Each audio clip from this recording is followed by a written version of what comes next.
여러분, 임병수라고 하는 가수가 1985년에 발표했던 사랑이란 말은 너무너무 흔해 라고 하는 노래 혹시 기억나십니까? 그 가사 앞부분이 이런데요.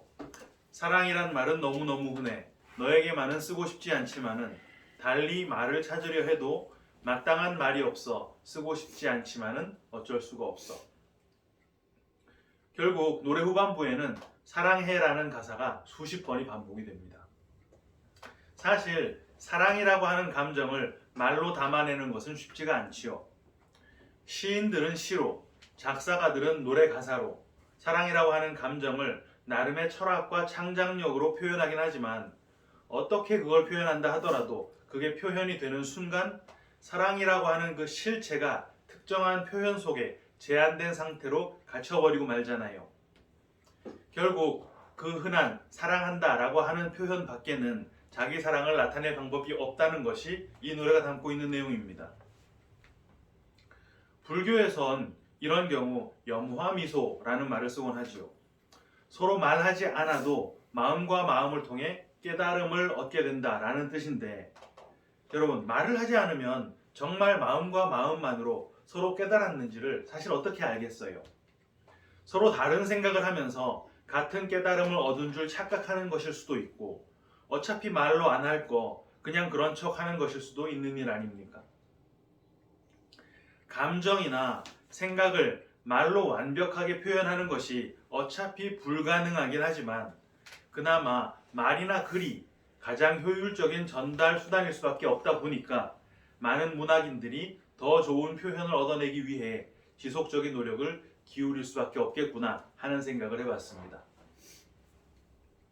지난 시간 우리는 니느웨를 회개시킨 요나의 그 이야기를 통해서 우리가 어떻게 세상을 끊고 주께로 돌이킬 수 있었는지를 확인했습니다. 그것은 강력한 회개의 촉구에 반응하고 대오각성해서 니느웨가 금식을 단행한 그런 통렬한 회개를 했기 때문이다, 이런 게 아니었죠. 니느웨로 들어갔던 요나는 고기 뱃속에 들어갔다가 배 터졌던 요나였고, 그거 뭘 상징한다 그랬습니까? 죽었다가 다시 살아 교회로 침투해 들어오신 성령, 그렇게 주도적으로 밀고 들어오신 성령으로 인해서 우리는 우리의 의도와는 무관하게 세상과의 단절, 그리고 영적 존재로서의 복귀를 부여받은 것이었습니다. 우리가 이루어낸 게 아니라 그냥 받은 것이란 뜻이죠. 그렇게 우리 안에 들어오신 성령이 바로 하나님께서 우리의 항복을 받아내기 위해 최후의 인력으로 두신 한 수였고, 그 한 수에 우리는 돌을 던질 수밖에 없었다라고 했었습니다. 그런데도 끝끝내 율법의 행위를 붙드는 자들이 어떤 자들인가 하는 것을 주님께서 일곱 귀신 들렸던 그 자의 비유를 통해 명확하게 짚어내 주셨죠. 어려운 부분이었으니까 설명을 약간 보강해서 복습해 보겠습니다. 그렇게 귀신이 들린 상태는 어떤 상태라 그랬습니까? 율법에 매여 있는 상태, 그래서 외부로부터 들어오려고 하는 은혜를 받아내지 못하는 상태. 그런데 그 귀신이 나갔다 그랬지요. 쫓겨나간 게 아니라 스스로 나갔다 그랬습니다. 스스로 나갔다라는 게 무슨 뜻입니까? 율법을 붙들게 하고 있던 그 귀신이 나갔으니까 율법을 못 붙드는 상태가 된 것. 다른 말로 율법을 기준할 때 죄에 노출된 상태가 된 것이잖아요. 그렇게 죄에 노출이 된 것은 하나님께서 율법을 주셨던 목적이 달성된 상태였습니다. 왜? 율법은 인간들의 죄를 깨닫도록 하기 위해 주어진 것이었고, 죄를 깨닫도록 밀어붙이신 그 이유는 은혜를 주시기 위함이었다라고 바울이 말했잖아요. 로마서 5장 20절. 율법이 들어온 것은 범죄를 더하게 하려 함이라. 그러나 죄가 더한 곳에 은혜가 더욱 넘쳤나니. 그럼 율법을 붙들게 하던 그 귀신이 그 사람에게서 나가는 바람에 그 사람이 율법을 붙들지 못해 그의 죄가 스스로에게 또는 타인에게 드러났다면 당연히 내가 엉망진창 죄인이었구나, 그래서 내게는 구원자가 필요한 것이로구나, 이걸 깨달았어야 했는데 오히려 그 사람이 귀신이 나간 사이에 뭘 했다 그랬습니까? 그 집을 청소하고 수리했다 그랬잖아요. 그거 어떤 상태입니까? 엉망진창인 내 죄를 스스로 가린 상태, 선악과를 따먹고 무화과 잎으로 가린 상태, 율법의 행위 뒤로 내 실체를 숨긴 상태였습니다. 그리고 바로 그 상태가 귀신에게는 정말 딱 살기 좋은 상태. 어떤 상태요? 한 귀신에 추가로 7귀신이 들어온 상태, 총 8귀신이 든 상태, 귀신이 되살아난 상태, 그게 바로 율법에 완전히 들러붙어 자기의 의를 꽉 붙든 상태고, 그게 바로 성령을 회방하는 상태고 택하심이 없는 상태다라는 것을 우리가 확인을 했었습니다. 오늘 우리는 마태복음 12장의 제일 마지막 부분을 본문으로 읽었는데요. 내용은 참 간단합니다.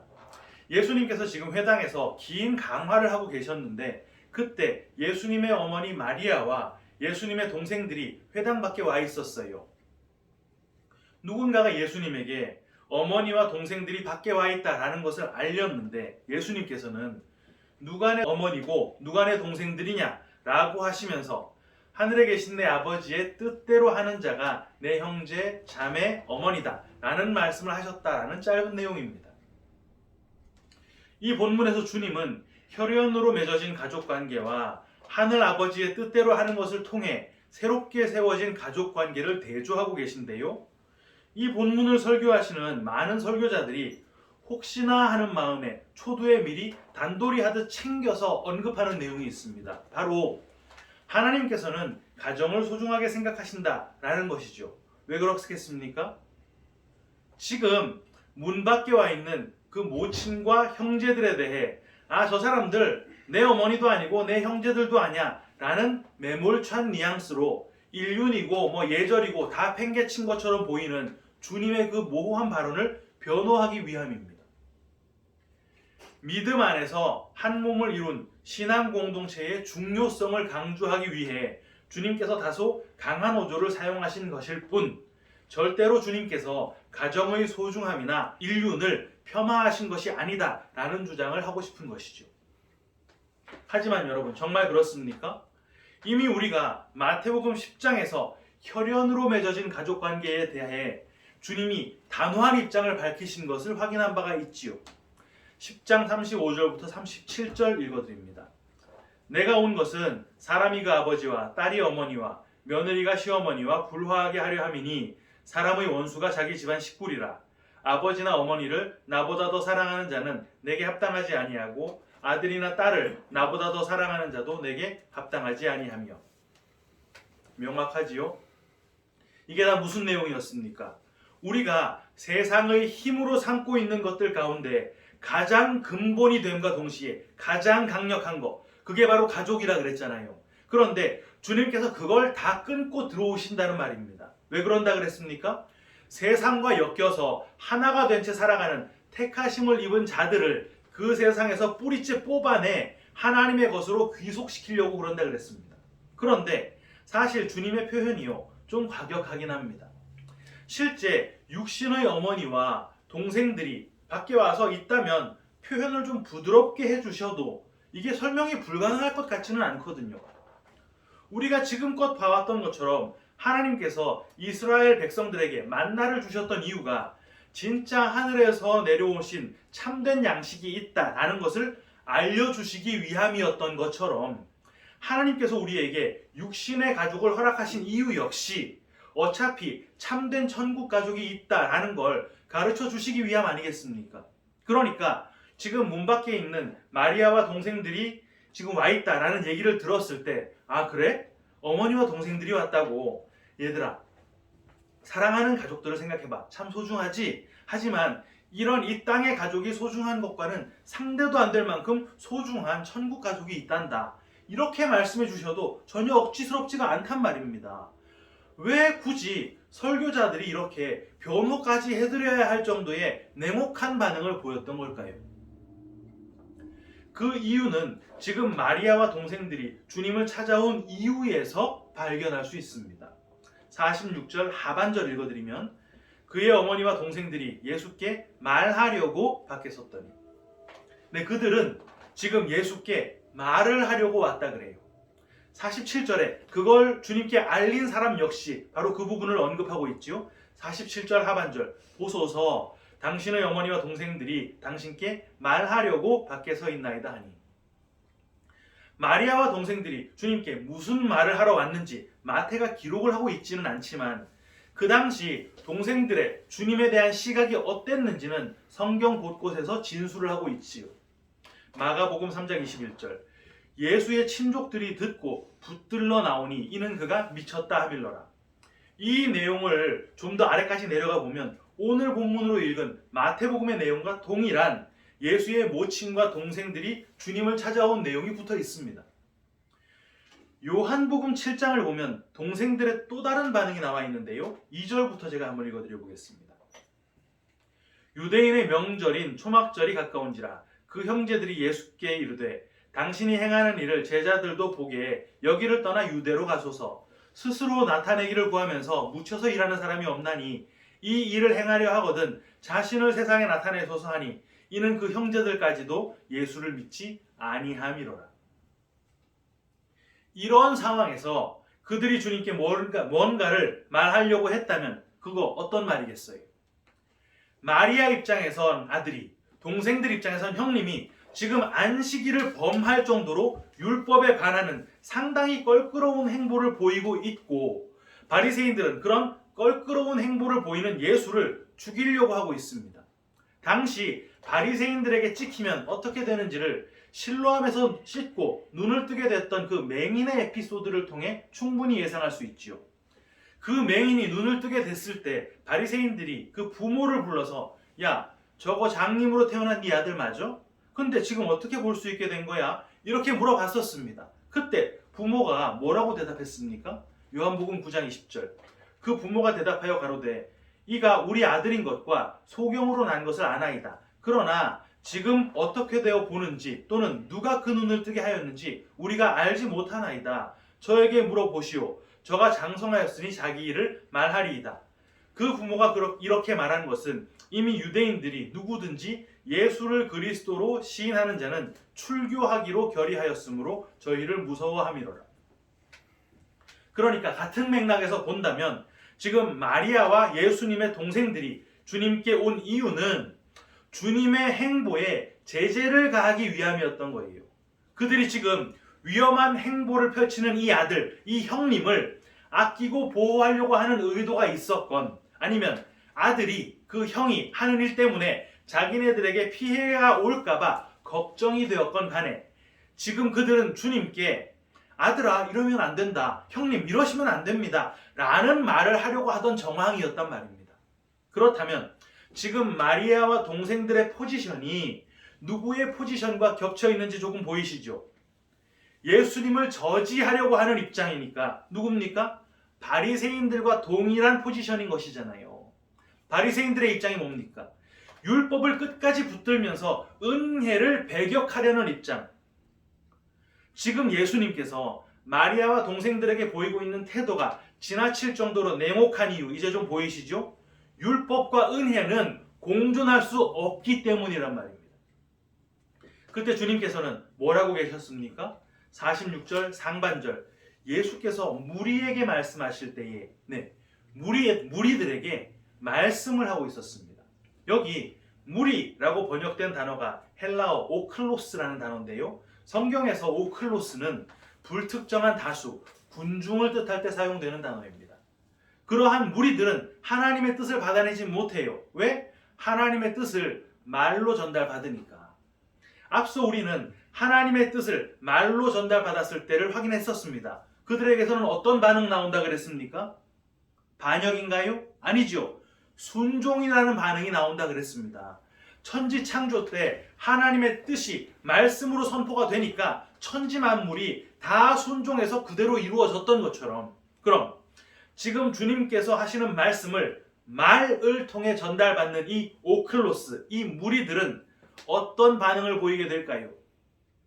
당연히 순종이라는 반응을 꺼내놓게 되겠지요. 여러분 이거 어려운 내용입니다. 잘 들어보세요. 여러분 성경이라고 하는 게 뭡니까? 하나님의 뜻이잖아요. 하나님의 뜻을 우리 귀에 들리도록 말씀으로 던지셨고 그 말씀을 우리가 눈으로 볼 수 있도록 글로 옮겨 써 놓은 게 성경책입니다. 그런데 그 하나님의 뜻이 귀로 들리고 눈에 보이게 확정이 되는 순간 그건 뭐가 된다 그랬습니까? 하나님의 뜻을 담고 있는데 귀에 들리고 눈에 보이는 것, 율법이라 그랬잖아요. 그래서 그 율법을 귀로 듣고 눈으로 보게 되면 어떻게 됩니까?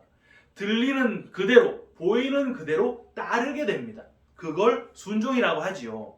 살인하지 마라 그랬으니까 사람 안 죽이고, 도둑질하지 말아라 그러니까 안 훔치는 것입니다. 하지만 하나님께서 그런 걸 정말 율법 준행으로 쳐주십니까? 아니라 그랬지요. 그건 하나님의 뜻을 전혀 받아내지 못한 상태, 정말 열심히 지켜냈는데도 전혀 받아내지 못한 상태, 그거 뭡니까? 율법의 메인 상태, 지난주 표현으로 하면 뭐요? 귀신에 들린 상태라는 말입니다. 천지 만물이 다 하나님의 뜻을 말로 받아서 그 말을 그대로 순종했던 순종의 존재였는데, 그 완벽한 순종을 반응으로 꺼내 보였던 그 천지 만물의 결국이 무엇입니까? 요한계시록 21장 1절. 또 내가 새 하늘과 새 땅을 보니 처음 하늘과 처음 땅이 없어졌고 바다도 다시 있지 않더라. 다 없어진답니다. 여러분, 처음 하늘과 처음 땅, 그것들이 뭐 잘못한 거 있습니까? 반역했던 거 있나요? 없잖아요. 하나님께서 말씀으로 명령하신 거, 그 말에 대해 순종만 했는데 왜 없어져야 됩니까? 말로 듣고 순종하는 거, 눈으로 보고 순종하는 거, 이걸로는 하나님을 알 수 없기 때문이란 말입니다. 무한한 것을 유한한 말이나 글로는 도저히 담아낼 수가 없다는 말이에요. 바울도 3층천 보고 와서 고린도후서 12장에 뭐라고 말했습니까? 내가 거기서 말로 표현할 수 없는 말을 들었다고. 그런데 그건 사람이 가히 이르지 못할 말이라고 했지 않습니까? 말로 들었는데 말로 표현이 안 된단 말이에요. 그래서 말이 아닌 다른 방법을 쓰시려고 그 오클로스, 그 불특정 다수, 그 무리들 가운데 택하심이 있는 자들을 선별해서 불러내셨죠. 그렇게 불러낸 자들을 에클레시아, 교회라고 하는 것입니다. 그런데 지금 그 자리에 주님께서 불러냈던 자들 따로 있는데 그거 누굽니까? 제자들이잖아요. 그 제자들이 바로 교회의 모형입니다. 그래서 주님께서는 지금 말씀을 듣고 있는 그 모든 오클로스, 그 무리를 지목하지 않으시고 바로 그 제자들을 지목하시면서 저들이 내 모친과 내 동생이야 라고 말씀을 하신 것입니다. 그 당시 제자들이 무리들과 뭐 다른 거 있었습니까? 하나도 없었지요. 우리가 수없이 확인했었던 것 같이 제자들 역시 무리들과 똑같이 자기 바램, 자기 욕망을 품고 주님을 따랐던 자들입니다. 그런데 그들을 지목해서 저들이 내 모친과 내 동생이라고 주님께서 인정을 해주시는 거예요. 왜? 불러냈으니까. 그들이 바로 에클레시아, 교회니까.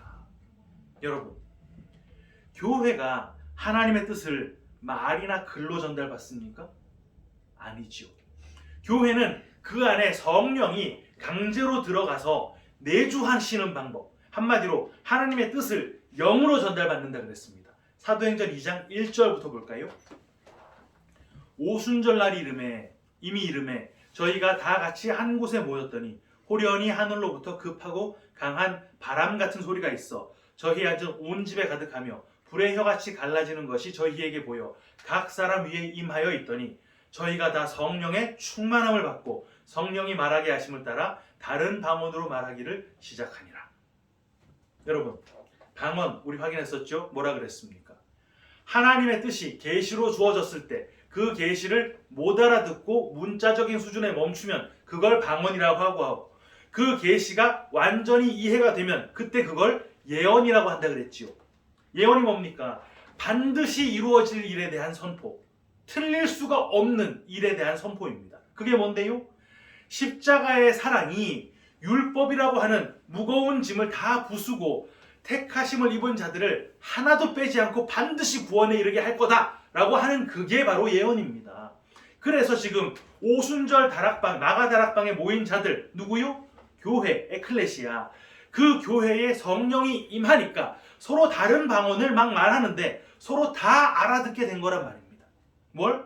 하나님의 크신 일을 말하는 것을. 사도행전 2장 11절 하반절. 우리가 다 우리의 방언으로 하나님의 큰 일을 말함을 듣는도다 하고, 각자가 온 지방에서 각자의 나라의 말을 막 하고 있는데 그걸 모두가 동시에 다 알아들었단 말이에요. 무슨 뜻으로?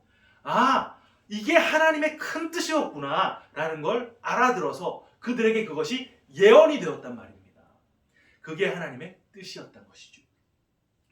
하나님의 뜻이 전달될 때 눈과 귀를 통해 내 오감으로 감지하고 감지한 그것을 내 지성으로 이해해서 받아들이는 자들이 아닌 죽었다가 살아난 예수를 성령으로 마음에 품어 영으로 하나님의 뜻을 받아들이게 된 자들, 그들이 바로 교회라는 말이에요. 세상의 눈으로 볼 때 그 율법적인 기준에 영 못 미치는 수준을 여전히 살아가고 있다 하더라도 성령이 내 안에 계시다라는 그 이유 하나 때문에 그냥 하나님의 뜻을 이미 받은 자로 인정받는 자들, 그들이 바로 하나님의 뜻을 받아낼 수 있는 유일한 존재란 말입니다. 사랑하는 키퍼스 처치 성도 여러분, 그런데도 여전히 율법을 뒤로 제껴놓기가 찜찜하시죠? 당연합니다. 우리 육신 자체가 율법이거든요. 그래서 우리는 죽는 날까지 율법을 지키고 율법을 어길 때 스트럭을 하며 살아갑니다. 마치 참된 진짜 하늘 양식이 있다는 걸 알면서도 매일 밥을 먹어야 하고, 예수님이 진짜 생명수라는 걸 알면서도 매일 물을 마셔야 하고, 하나님의 뜻을 품은 진짜 천국 가족이 있다는 걸 알면서도 혈육의 가족과 더불어 사는 것과 똑같은 것이죠. 하지만 우리는 매일 밥을 먹고 물을 마시면서 그 밥과 그 물에 매이는 자가 아니라 영원한 생명 양식, 더는 갈증을 느낄 필요가 없는 참된 생명수를 바라보는 것이고, 혈육의 가족과 사는 인생 내내 영으로 살아 주님의 몸으로 함께 영원히 살아갈 저 천국 가족이 있다는 걸 바라보며 사는 것입니다. 그래서 오클로스, 이 세상의 무리들이 이 세상에서 먹고 마시는 일, 그 혈육의 일에 연연할 때 우리는 이 땅에서 때로는 줄이고 때로는 가라고 혈육이라는 그 세상의 힘이 수시로 꺾여나가도 거기에 주눅들지 않고 믿음의 길을 걸어가는 거예요. 그들이 바로 부르심을 입은 자들, 에클레시아, 교회인 것입니다. 이 믿음으로 세상이 감당해낼 수 없는 그 제자의 길 끝까지 걸어가는 우리 모두가 다 되시기를 주님의 이름으로 축원합니다. 아멘.